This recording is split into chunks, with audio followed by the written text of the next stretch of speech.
Golden State Media Concepts bring you Book Review Podcast, a haven for bookworms of all ages and the widest genres, from mystery to memoirs, romance to comedy, fantasy to sci-fi. If you love to read, this is the podcast for you. It's the Golden State Media Concepts Book Review Podcast.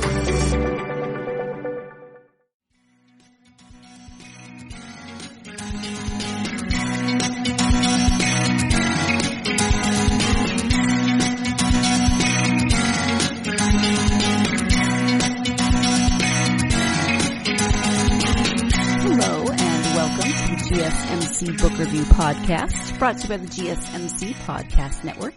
I am your host, Sarah, and I am happy to be with you on another Tuesday. Can you believe it's the last day of June, that we are now halfway through this crazy, crazy year? I've stopped saying, I don't want to know what's coming next, or, oh my gosh, what could be coming next? No, there's just too much weirdness in the world right now to even ask that question. I hope you had a good weekend. It was lovely here. It's been triple digits, but this weekend was only in the 80s, which was fabulous. And so I was able to get out into the yard. I should have mowed, but instead I decided it was more fun to pick the peaches from my peach tree that are now ripening. Have you ever heard of a Saturn peach? I apparently have a Saturn peach tree in my backyard. It didn't produce any fruit last year, so I did not know what it was exactly until this year. And then I was wondering why the peaches looked like they did. They kind of look like they're more like a pumpkin shape, actually. And so my mom and I looked it up when we were talking on the phone one day, and they're called Saturn or donut peaches. Very fun. So I spent the weekend picking peaches, and I put some in the dehydrator to make dried fruit, and I made some into fruit leather. My nieces love the fruit leather and the dried fruit, and my 9-year-old niece actually just sent me a text wondering where her fruit leather was. Was she getting any fruit leather this summer? So she was much more polite than that, but it was very cute. So I had a lovely weekend involving much peaches. I know that's not grammatically correct. Much peaching, at any rate. And also, it had some interviews, as I often do. This weekend I had 2, again, like last weekend. And it's interesting. I'm always amazed by the coincidences that happen in my interviews. This week, both of the books that I spoke with authors about have serial killers in them, which is a little odd, right? Very, very different books. One's contemporary, one's historical fiction. One is very focused on the serial killer. One is less focused on the serial killer, more on the investigation, and there are some supernatural elements in that book as well. That's the one we'll be talking about on Friday. But the ones that we are talking about today, because there are 2, are by MJ Preston. It's the beginning of his Highwayman series, and this particular part of the series is 2 books, and then it's going to branch out into other characters and other different elements of the story and the people that we meet in these first 2 books. The first 2 books are called Highwayman and Four. So 4 is number 2, which is a little funny. And it is, as I said, the Highwayman series. So the description on the back of the Highwayman: meet Lance Bellanger.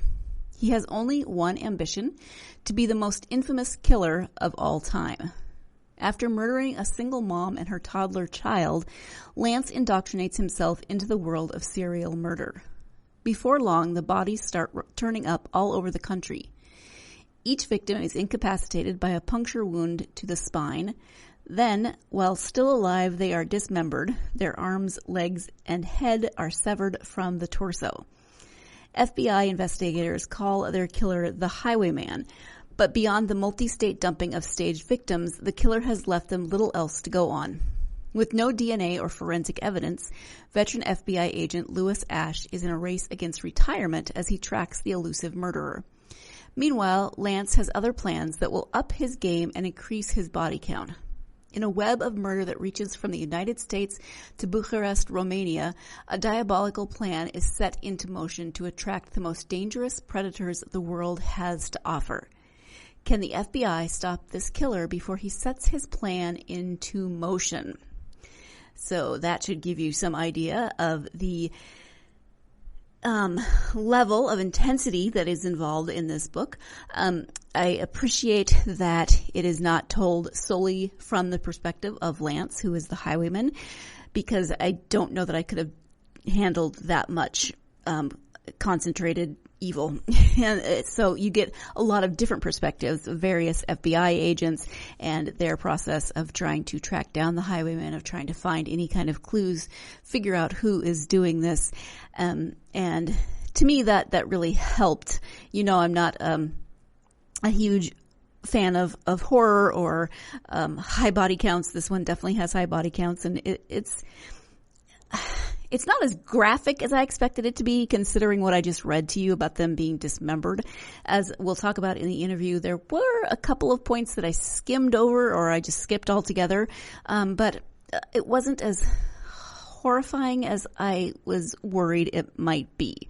That's a backhanded compliment, but really for me that is a good compliment, because you know that I'm a total wimp when it comes to reading this kind of book.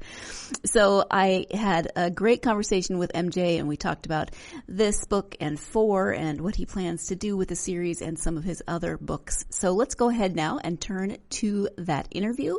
Again, it's the Highwayman series. The first book is called Highwayman and the second book is called Four. So let's turn now to the interview with MJ Preston. Hello, MJ. Welcome to the podcast. Hi. Thank you for having me, Sarah. I am happy to have you here. We're here to talk about your Highwayman series. Before we get to the two books, though, if you could start by sharing a little bit about yourself, that would be great. Sure, no problem. I'm a Canadian author. I've got 4 full-length novels in publication. The first one is a straight-up horror novel called The Equinox. The second one was a science fiction horror based on my time as, yes, an ice road trucker, and that was called Acadia Event. And just recently I've released a new series called the Highwayman series, which encapsulates these first 2 books that we're going to talk about today. I've done all sorts of things. I'm probably an old fogey for a writer of 4 books. I'm 55 years old. But I've had stories published all over the world, and all my stuff is on audio and Amazon and everything like that, and I want to talk about it with you guys today, so there you go. Well, thank you. And have you watched the series Ice Road Truckers? Because I never have, but is it realistic? Well, first of all, the thing I'm going to say is that I was not on the series. I was in a French documentary. Man. Yeah, I was in a French documentary that I have never seen, but I get constant messages and calls. Hey, we saw you on TV today, and I've never seen it because I can't seem to, line up the planet so I can watch it. And I've met a few of the guys from the show, but no, I did watch the first season because that's the ice road that I ran. Those guys have actually gone off to other places to run different ice roads and whatnot. But that particular first ice road that is in that first season of Ice Road Truckers is the world's longest ice road. And that's the one that I ran from 2012 to 2016. Fascinating. We could do a whole podcast probably just on that, but we will next time. Yeah, next time. That's right. When I start my new Ice Road Truckers podcast. Yeah, there you go. So let's talk about the Highwayman series. Can you give a bit of an overview of it?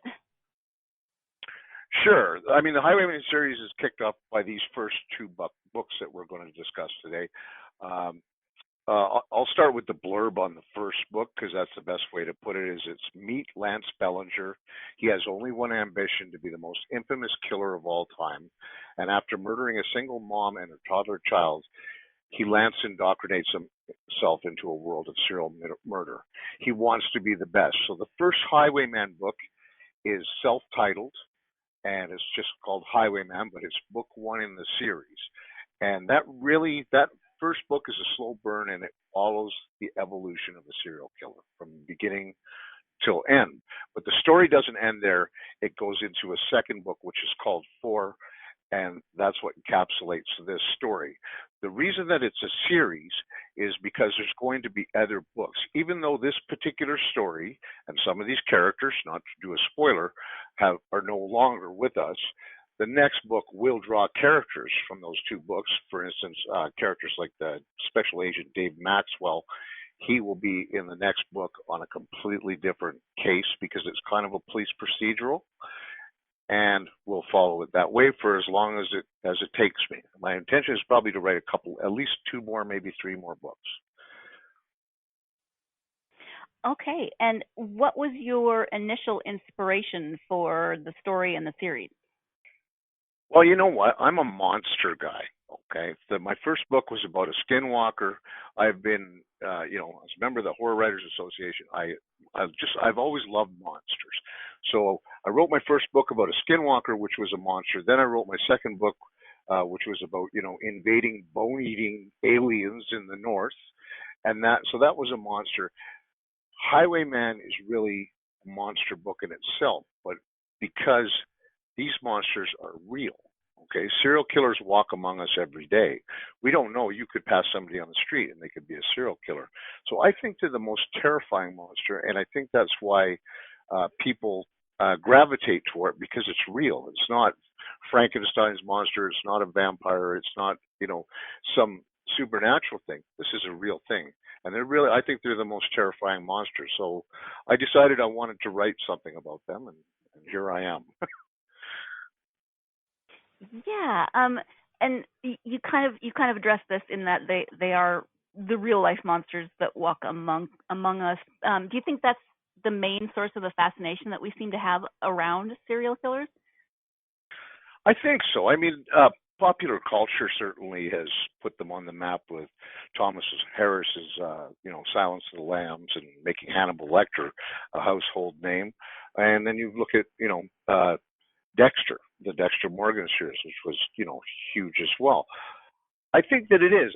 I think those are different interpretations of these, but everything that I've read, it is sometimes it's really ooey to go and look at this stuff that these people do, but that it's that lack of empathy that they have, the narcissism, and all these other things that make them so frightening. Because generally, if 2 people get into an argument or something like that, usually if they can negotiate with each other, they can find common ground. These guys don't have that. They don't have any empathy. So you can beg and scream and cry, do whatever you want, but they're predators. They're like the great white shark coming at you, except they're human beings. So I think that's part of the fascination and the fear. And there seems to be a real resurgence of this serial killer genre, which I think is very much different from the slasher movies that you see out there. But the stuff that's closer to real. I mean, Mindhunter is just become a big deal on Netflix. Well, I've read all the Mindhunter books. I mean, they were a big part of my research. I think people are drawn to it because of that. It's a fascinating subject. It's a little scary too. So maybe there's part to that. I don't know. Yeah, I often wonder if it's fascination because it scares us and we hope it won't ever happen to us, or if people are fascinated for I'm sure it's a variety of other reasons as well. But it's can you mentioned in one of the afterwards, I think, of the book, that you didn't want to make Lance an anti-hero, kind of along the lines of Dexter or one of those other serial killers that kind of does things for sort of good reasons.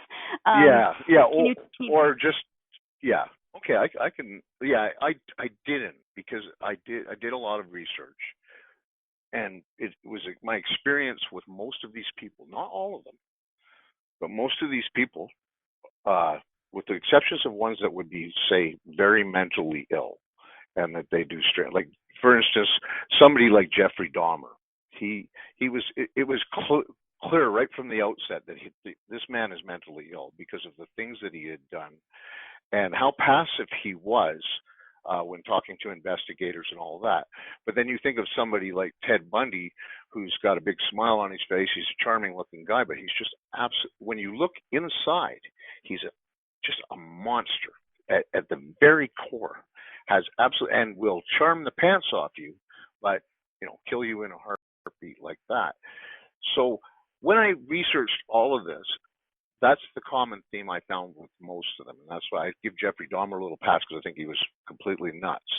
But with these other ones, they know what they're doing. They know what they're doing wrong. They don't care. And and some of them do the most despicable things. So what I didn't want to do is I didn't want to make Lance Bellanger as you said, an anti-hero.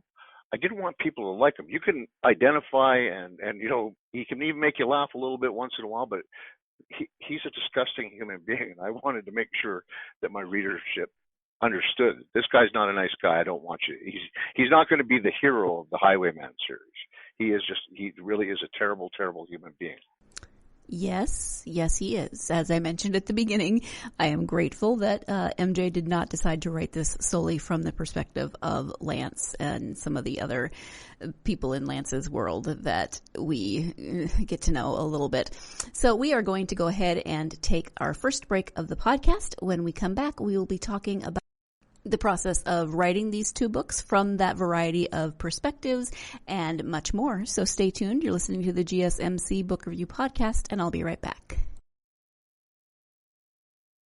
GSMC Beauty Tips Podcast gives you advice on everything from hair to fashion to skincare products. We'll talk about the latest trends in makeup, hairstyles, and anti-aging remedies. And we'll cover all of the newest fashion trends. If you have an interest in or questions about the beauty trends that might work best for you, the Golden State Media Concepts Beauty Tips Podcast has got you covered. Download the GSMC Beauty Tips Podcast on iTunes, Stitcher, SoundCloud, Google Play, or anywhere you find podcasts. Just type GSMC in the search bar.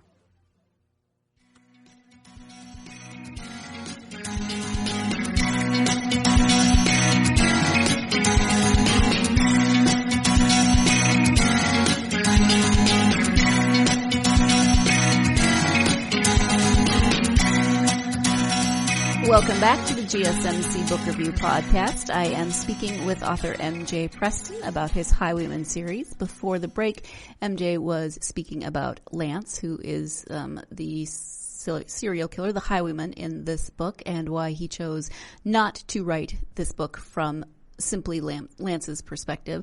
And we're going to pick up that conversation as to how it was for him to write it from a variety of perspectives. So let's go ahead and get back to that interview. You also write the series, these two books, from a variety of different perspectives. So we don't just get Lance's perspective.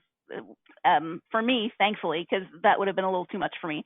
But we get the perspectives of some of the investigators. And so, did you ever consider writing it from just one perspective or another? What was your decision-making process in writing it from the multiple perspectives? Well, when I do, and it can be a real trap, but I do like multiple perspective. And the thing is, if I ran from, for instance, if I only ran from Lance Bellanger's perspective, that's where I would run the risk, because if this is the guy's head that you're going to be in throughout this whole book, you may start to, have some empathy for him or something. But really, particularly in Highwayman, a lot of focus is on Lance because it's about his evolution.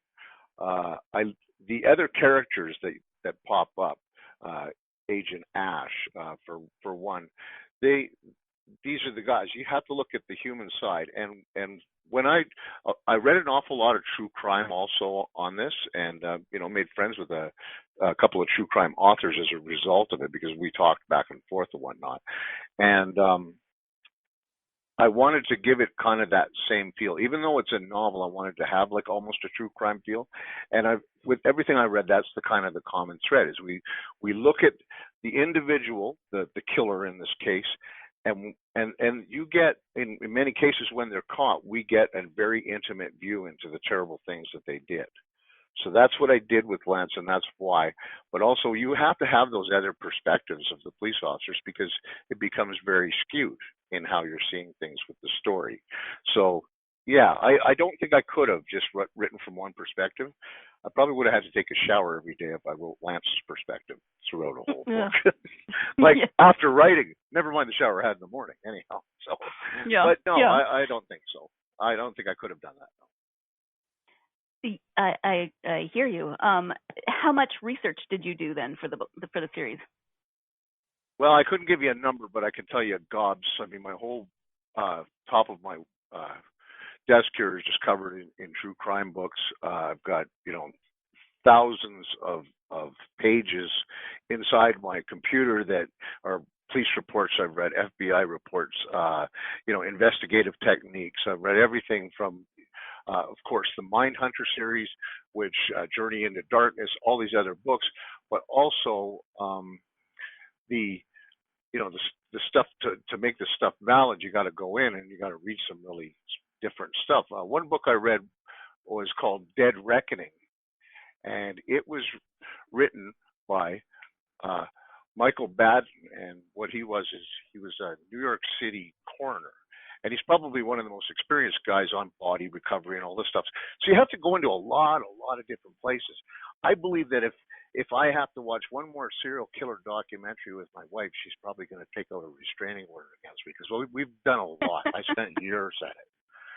So, but that's the deal. Everything that I do or write, I do background on. Even my little horror novel, The Equinox, my debut novel, I went and researched a lot of the native mysticism, and I had to decide what I was going to use and what I didn't want to stomp on, because we live in times of cultural appropriation, and you want to be respectful to what you're writing, even if it's fiction. If you're writing to a subject like this, you want to try and be as respectful as possible to the facts. At least that's what I believe. So anyways, I did gobs. How's that? That's a very technical term. I like it. And I completely empathize with your wife, but I'm not sure.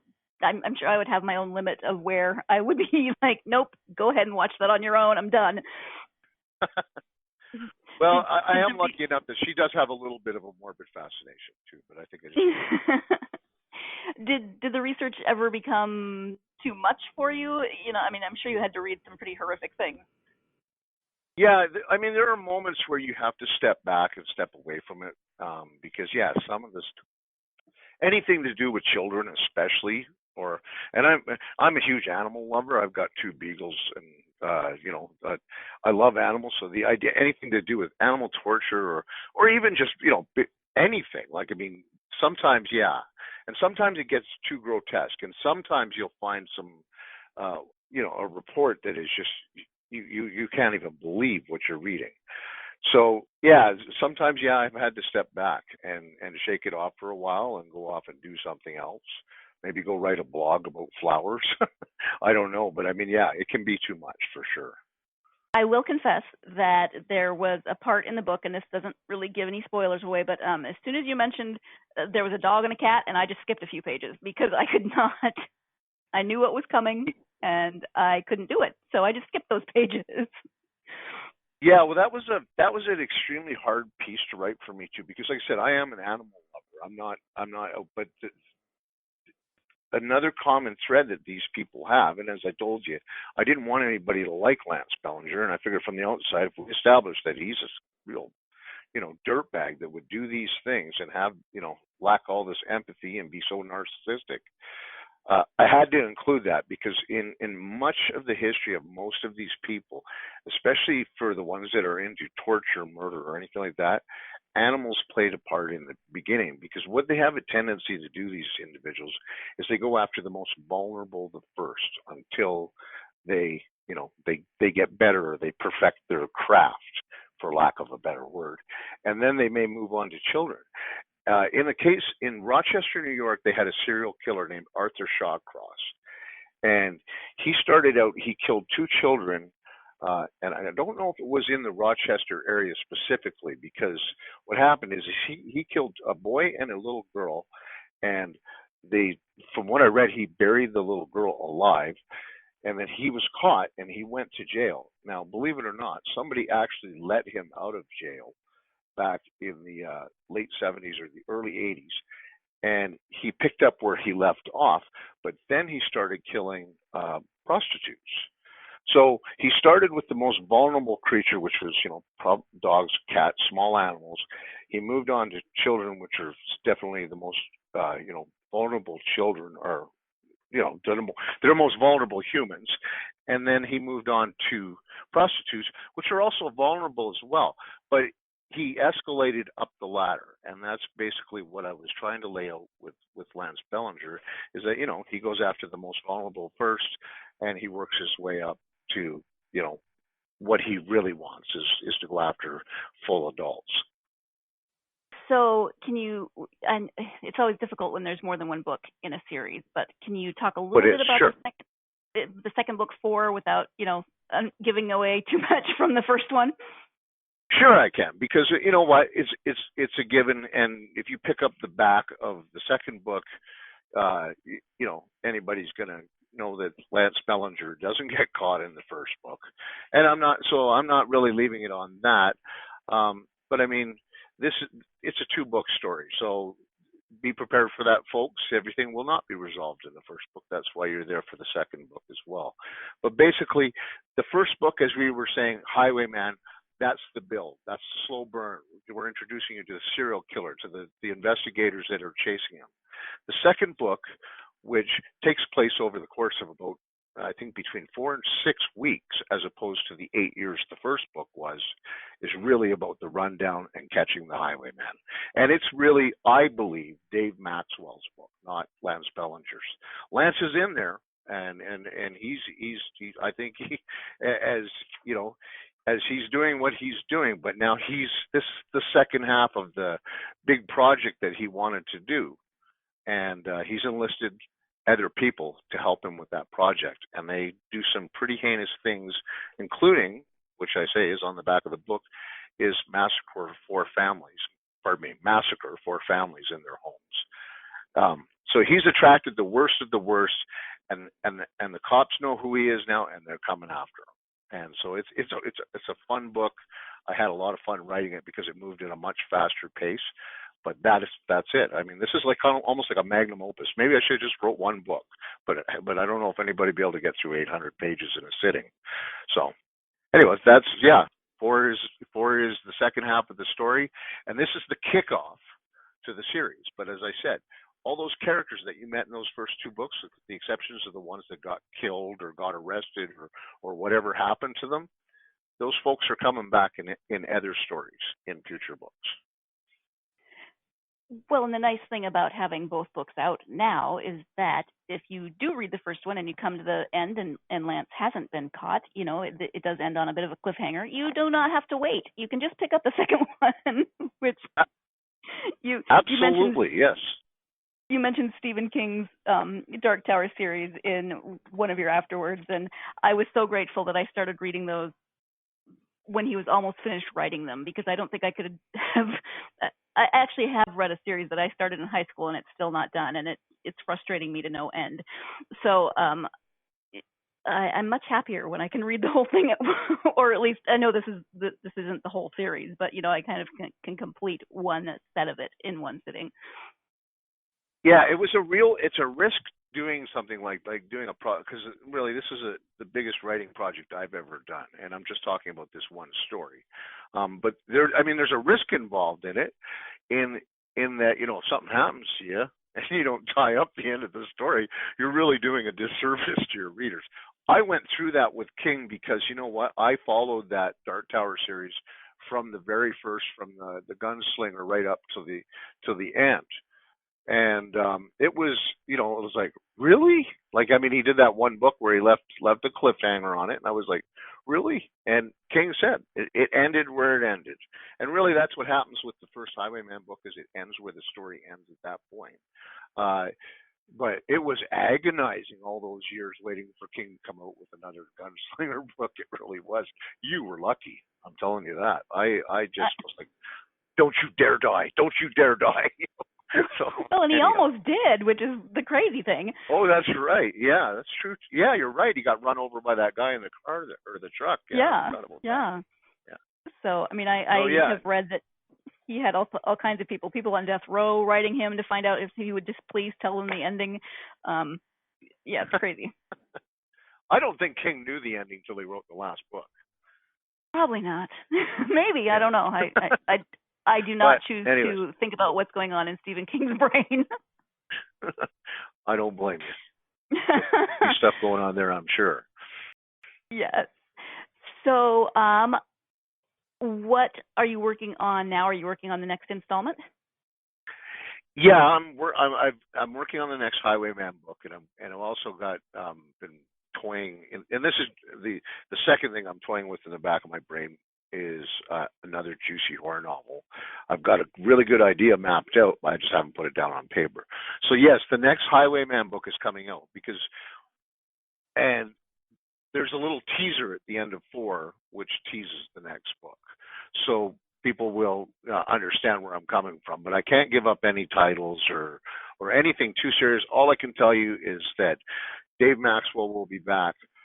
Michelle Lee will be back. All the characters that were in these first 2 books, most of them are going to be back for this next book. And I'm looking very forward to introducing readers to them again. All right. Yeah, absolutely. And we're going to take another break, but when we come back, more with MJ Preston. So stay tuned. You're listening to the GSMC Book Review Podcast, and I will be right back. Tired of searching the vast jungle of podcasts? Now listen close and hear this out. There's a podcast network that covers just about everything that you've been searching. The Golden State Media Concepts Podcast Network is here. Nothing less than a podcast bliss with endless hours of podcast coverage. From news, sports, music, fashion, cooking, entertainment, fantasy, football, and so much more. So stop lurking around and go straight out to the Golden State Media Concepts Podcast Network. Guaranteed to fill that podcast itch. Whatever it may be. Visit us at www.gsmcpodcast.com. Follow us on Facebook and Twitter, and download us on iTunes, SoundCloud, and Google Play.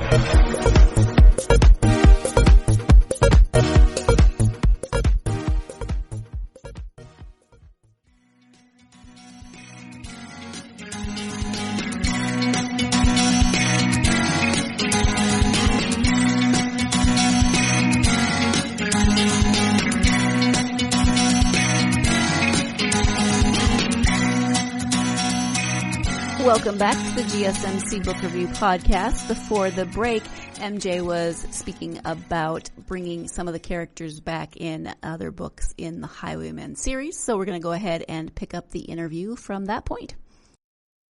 And it's always interesting to watch how characters develop, especially if they are, if you get to know them a little bit in one story, but then they have a larger role in another book. I always find that fascinating to get to know a character in a different way. Oh, absolutely. And this is the cool thing about the series itself that if it goes where I intend to take it, which I'm trying to do, is that, I kind of I'm the first one on the scene when I write a book, right? And I get to meet the characters and flesh them out. But it is kind of neat because I pretty much like almost all the characters in here. And I'm thinking in my hand, and for instance, the Louisville detective, Lonnie Perkins, I think he needs his own book, that's where my brain went. So it's like, so are we going to go back to Louisville and have him do a case, or what are we going to do? Or, so there's lots of stuff that you can draw from that. And the nice thing about doing it that way, because I'm a big John Sanford fan, so I love the Prey series. I love the Virgil Flowers books, and I like Michael Connolly's stuff as well. And I read a lot of his series, the Harry Bosch, which has been made into a series on television.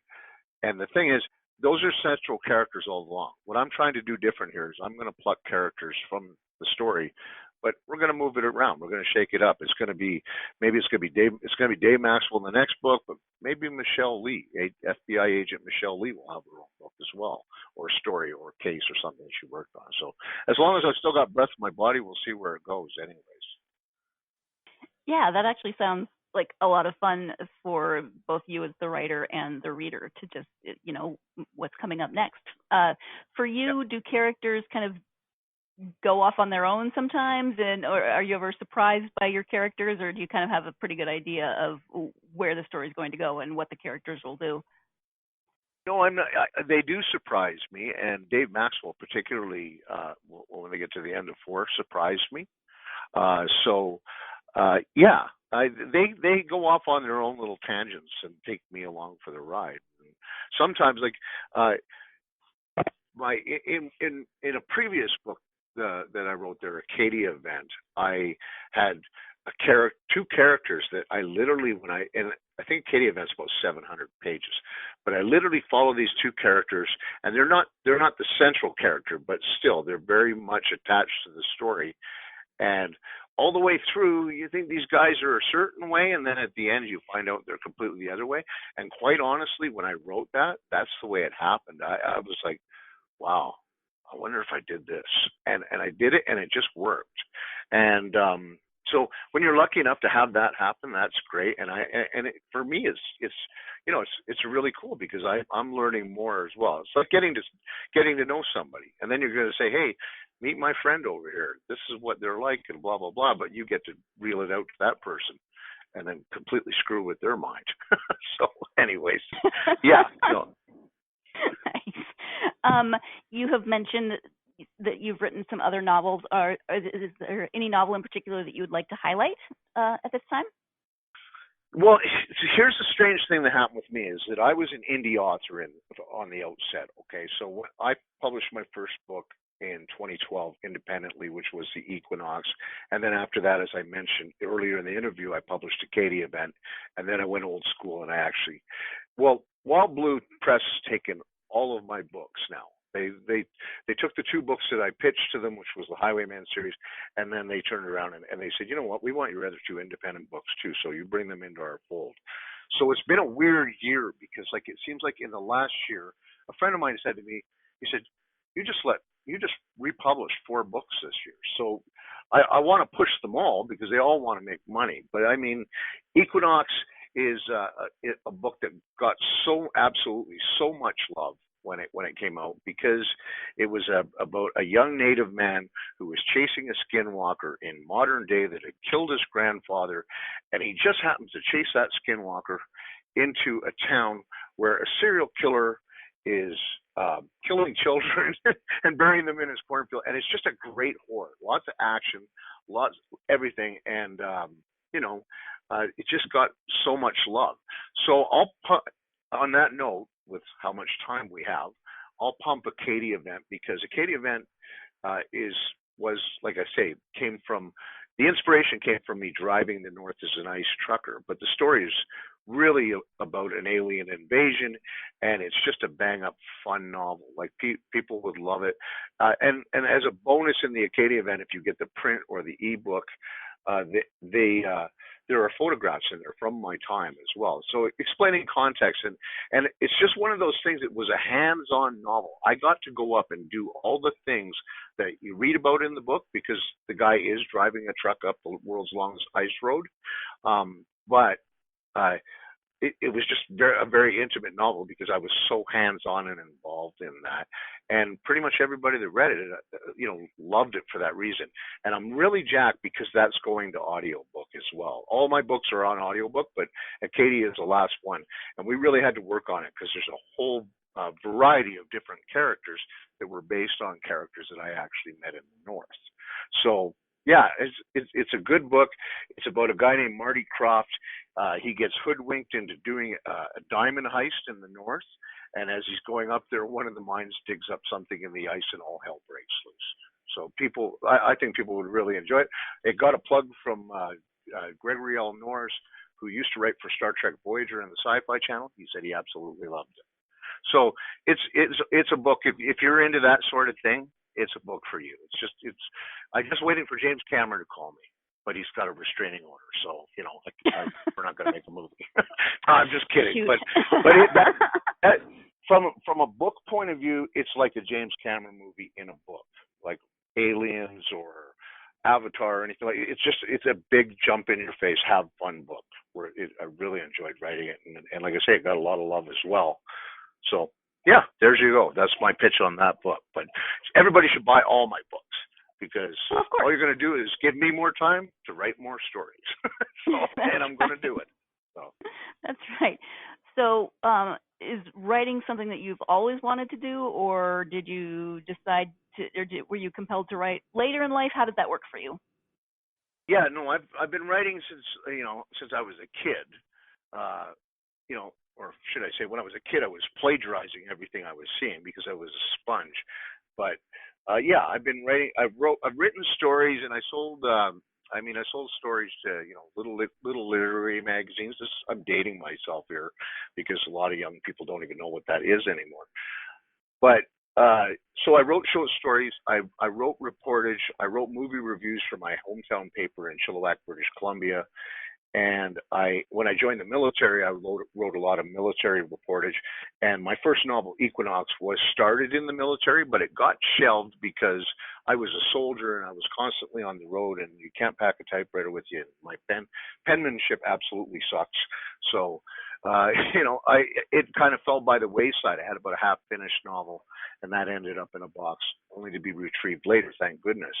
I didn't come to the novel. I didn't decide that I was going to revisit writing a novel until about 2010, when I found a half-used manuscript, which was The Equinox, in a box, and I took a shot. And to be quite honest with you, I didn't know if I was going to write another book, but then somebody talked me into going up and running the ice roads, and I was inspired. And at that point, I realized, you know what, this is what I'm intended to do. I'm a storyteller. I do it on paper, or it's done digitally, but I'm just sitting down by a campfire and somebody's looking over me and saying, "Hey, MJ, tell us a story." Okay, let's go. And that's what I'm going to do for the rest of my life. And hopefully as many people as I can, or hopefully I'm going to touch as many people as I can, not physically, and interact with them through my stories, because that's what I believe I was meant to do.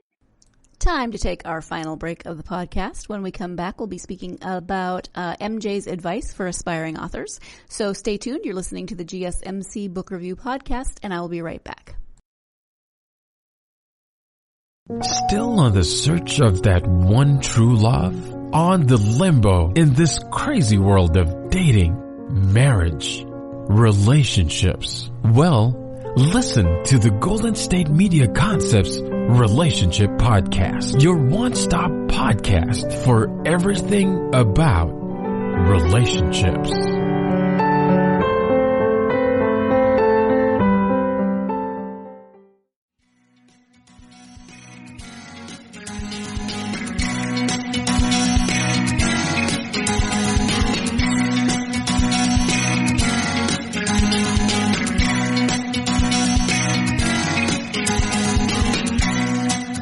Welcome back to the GSMC Book Review Podcast. I have been speaking with MJ Preston, author of many books, but author of specifically the Highwayman series, which we have been talking about today. Again, those books are Highwayman and Four. And so let's go ahead and turn now to the conclusion of my interview with MJ Preston. Through your own experience, then, do you have advice for aspiring authors? Yeah, just keep writing. Look, thicken your skin, because you know what, it can be pretty rough, especially if you get a review. And I've had a review or two that you're going, oh, but that's part of the deal. Rejection's part of the deal. You have to decide if you really want to be a writer or you don't want to be a writer, because you can't. Nobody's just going to walk over and hand it to you. But also understand that not everybody's going to be a Stephanie Meyers. Not everybody's going to be a Stephen King. Not everybody's going to be I don't forget the guy who wrote The Martian. Some of it's a little bit of luck, but if you love writing, you should pursue it. Keep going at it. Join a forum, learn as much, and remember that you're never going to stop learning in this craft, because I learn something every time I write a book. So yeah, absolutely. Just don't give up and just keep at it. All right, thank you. When you take time to read, do you prefer the true crime, the horror genres, or do you have other favorite authors and genres? Actually, well, no, I'm all over the place. I read historical fiction. I've read, I actually read normal books, believe it or not. I am all over the place. I do like the horror. I love the mystery writing. I guess, as I was saying, I'm a huge fan of John Sanford. I've probably got 25 or 30 of his books. Stephen King fills up a big part of my library.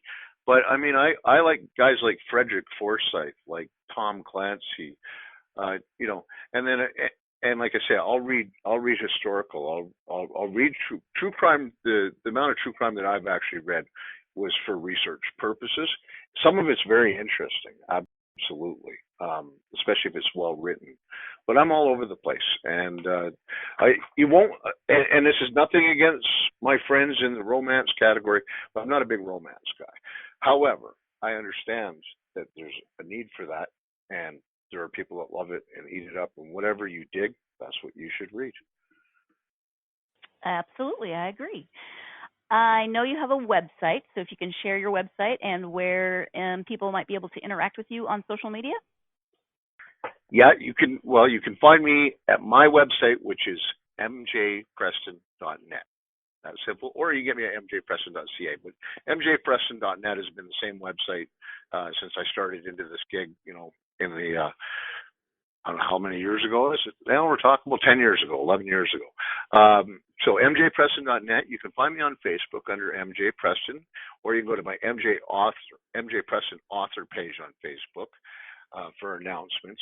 You can go to the Wild Blue Press. Wait, I'm getting mealy mouthed here. Remember I mentioned that?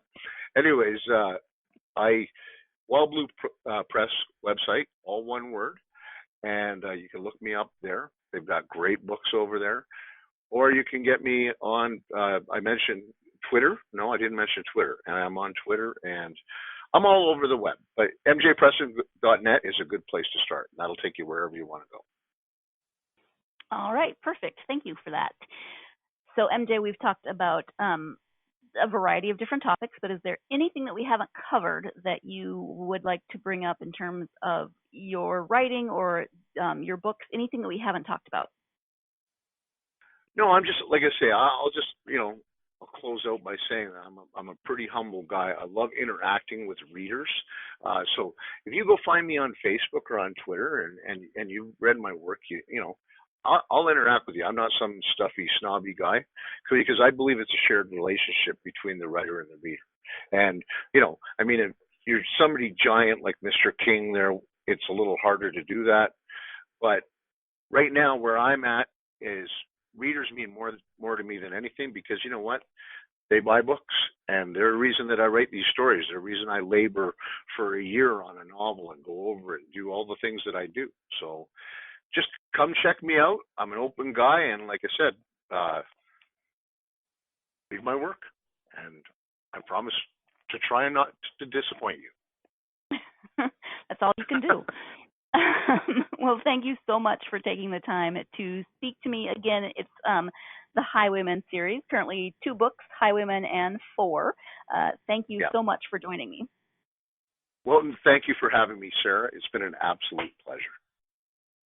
Thank you once again to MJ Preston for joining me to talk about the Highwayman series. Never really thought I'd be doing a book review podcast, let alone doing a book review podcast and talking about serial killers. See where my life has gone. It's amazing. No, it really is. I do appreciate everything that I have gained from being a host of a book review podcast and reading books that I may or may not have read otherwise. So thank you to MJ. Thank you as always to you, my listeners. I so very much appreciate you and your loyalty to the podcast. If you are fans of the podcast, maybe you're new, maybe you're just trying us out. But if you are a fan of this podcast, if you like this podcast, please do take some time to give us a review, whether written or 5-star. Those reviews really, really do help us out in order to get this podcast to more book lovers like yourselves. So I would appreciate that. And as always, follow us on social media, GSMC Book Review, Facebook, Twitter, and Instagram. I would love to hear from you. What are you reading? Do you have peaches in your yard? I don't know, whatever it is that comes to your mind during the course of these conversations. Have you read some of the books that we talk about, and what were your thoughts about those books? So keep in touch via social media. Again, I would love to hear from you. So thank you once again to MJ for being my guest, to you, my listeners. I hope that your week is going well so far. Please join me again on Friday when I will be speaking to author Scott Kennemore about his new book, Lake of Darkness, as I mentioned. Another serial killer, but vastly different from the series that we just talked about today. So join me again on Friday for that interview. In the meantime, have a great week. Stay safe and take time to get yourself lost in a good book. Thanks. You've been listening to the Golden State Media Concepts Book Review Podcast, part of the Golden State Media Concepts Podcast Network. You can find this show and others like it at www.gsmcpodcast.com. Download our podcast on iTunes, Stitcher, SoundCloud, and Google Play. Just type in GSMC to find all the shows from the Golden State Media Concepts Podcast Network, from movies to music, from sports to entertainment, and even weird news. You can also follow us on Twitter and on Facebook. Thank you, and we hope you have enjoyed today's program.